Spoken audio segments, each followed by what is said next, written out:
لوگ بیٹھے ہوئے تھے، مجلس سجی ہوئی تھی، ہجوم عاشقاں تھا،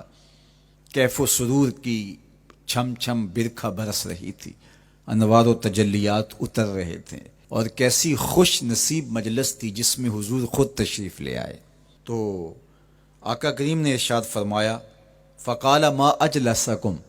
صحابہ تمہیں کس چیز نے بٹھایا ہے، کیوں بیٹھے ہو، مقصد جلوس کیا ہے، یہ جلسہ کاہے کا ہے، کیوں بیٹھے ہو؟ انہوں نے کہا آپ کی صورت میں ہمیں ہادی دیا، رہنما دیا، آپ کی صورت میں اپنی کرم نوازیوں کا چھم چھمی ہمارے اوپر نازل کیا، تو ہم اس پر اللہ کا شکرانہ ادا کرنے کی مجلس سجائے بیٹھے۔ یہ صدیوں قبل کی کہانی ہے، یہ مسجد نبوی کا صحن ہے، یہ شہر مدینہ ہے، یہ دور رسالت مآب صلی اللہ علیہ وآلہ وسلم ہے۔ یہ 14 صدیاں گزرنے کے بعد کوئی گھڑی ہوئی اور کوئی اپنی طرف سے بنائی ہوئی بات نہیں ہے، بلکہ یہ وہ دور ہے جس دور میں ان کا فیض عام تھا اور ان کے انوار کی مہک اور چمک سے زمانہ معطر اور روشن ہوتا تھا۔ اب جب یہ بات حضور نے سنی تو آقا کریم نے ان سے جو سوال کیا وہ سنیے۔ قالا اللہ ما اجلسکم الا ذالک، اس پر تم اللہ کی قسم اٹھاتے ہو تم اسی لیے بیٹھے ہوئے ہو؟ تو انہوں نے کہا ہاں ہم اسی لیے بیٹھے ہوئے، ہمارے بیٹھنے کا کوئی اور مقصود نہیں۔ فرمایا میں نے تم سے جو حلف لیا ہے، قسم تم سے اٹھوائی ہے، تو یہ کسی تہمت کی بنیاد پر نہیں، تمہارے قول کی صداقت پر مجھے کوئی شک نہیں گزرا تھا کہ میں نے قسم سے تصدیق کی ہو، بلکہ ماجرا کچھ یہ تھا، تم یہاں بیٹھے تھے، میں حجرے میں تھا، جبریل امین حاضر خدمت ہوئے، فاخبرنی ان اللہ عز وجل یباہی بکم الملائکہ، انہوں نے مجھے کہا محبوب ذرا باہر تو نکل کے دیکھو، آپ کے غلاموں کے اس عمل پر اللہ فرشتوں میں ناز کر رہا ہے۔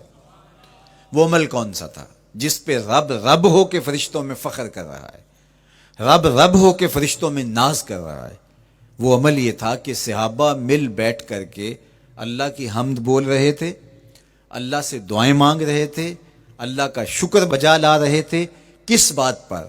کہ اس نے ہدایت اسلام عطا کی اور محمد عربی کی شکل میں ہادی و رہنما عطا کیا، اس پر وہ اللہ کا شکرانہ ادا کر رہے تھے۔ تو اس پر جبریل امین نے آ کر کے حضور علیہ السلام کو بشارت دی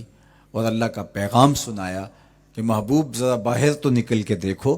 حجرہ انور سے باہر تو قدم رکھو، آپ کے صحابہ مسجد کے صحن میں بیٹھ کر کے اللہ کی اس نعمت کا جو آپ کی شکل میں انہیں عطا کی گئی شکرانہ ادا کر رہے ہیں۔ اللہ اکبر، اللہ کی رحمتوں سے کوئی بعید نہیں کہ آج کی مجلس قبول کر لی جائے اور اللہ فرشتوں سے کہے دیکھو صدیاں بیت گئیں، یہ آج بھی بیٹھ کے اس نعمت کا شکرانہ ادا کر رہے ہیں، تم گواہ ہو جاؤ میں نے اپنے بندوں کی مغفرت فرما دی اور میرا اور آپ کا کام بن جائے، میری اور آپ کی جستجو کامیاب ہو جائے، میرا اور آپ کا بیٹھنا بامقصد ہو جائے، ہمارے آنے کا مدعا پورا ہو جائے، ہم جو چراغاں کر کے ماحول میں ایک خوبصورتی پیدا کر کے، ایک ظاہری جمال پیدا کر کے ہم حقیقی جمال کی تلاش میں نکلے ہیں، اس ظاہری روشنی کے اندر ہم باطن کی روشنی کو تلاش کرنے نکلے ہیں، ہو سکتا ہے کہ ہمارے دل اس نور سے مالا مال ہو جائیں۔ باقی جہاں تک حضور کی مدح و ستائش کی کہانی ہے، حضور علیہ السلام کی تعریف و توصیف کی بات ہے، تو یہ ایک رات کیا 12 حلقات نور کیا ساری زندگی بھی گزار دیں حق کے شکر پھر بھی ادا نہ ہو، اس لیے کہ ہمیں زندگی کا سارا شعور اور باطن کے سارے اجالے حضور کی دہلیز سے نصیب ہوئے، تو یہ تو ساری زندگی بھی ہم تشکر میں بسر کر دیں تو حق ادا نہیں ہو پاتا، اور ہماری روحیں، ہمارے قلوب، ہماری زبانیں، ہمارا طرز زندگی، ہمارا انداز معاشرت، ہمارے رویے اس نعمت کا شکرانہ ادا کر رہے ہیں جو حضور کی شکل میں اللہ نے ہمیں عطا کیا۔ دیکھو یار، کوئی معمولی سی نعمت میسر آ جائے تو بندہ اس پر شکرانہ ادا کرتے نہیں تھکتا۔ اللہ تعالیٰ نے قرآن مجید میں انسان کے اس رویے اور اس مزاج کو بیان کیا، وَإِنَّا إِذَا أَذَقْنَا الْإِنسَانَ مِنَّا رَحْمَةً فَرِحَ بِهَا، یہ انسان کی ایک فطرت بیان کی گئی کہ جب ہماری جانب سے اس کو کوئی رحمت ملتی ہے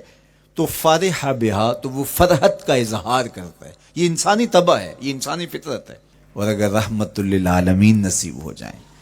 تو پھر کتنی مسرت ہوگی. تو یہ اللہ جل شانہ کی طرف سے عنایت ہے جو اہل ایمان کا مقسوم ہوتا ہے اور اللہ ان کو عطا فرماتا ہے.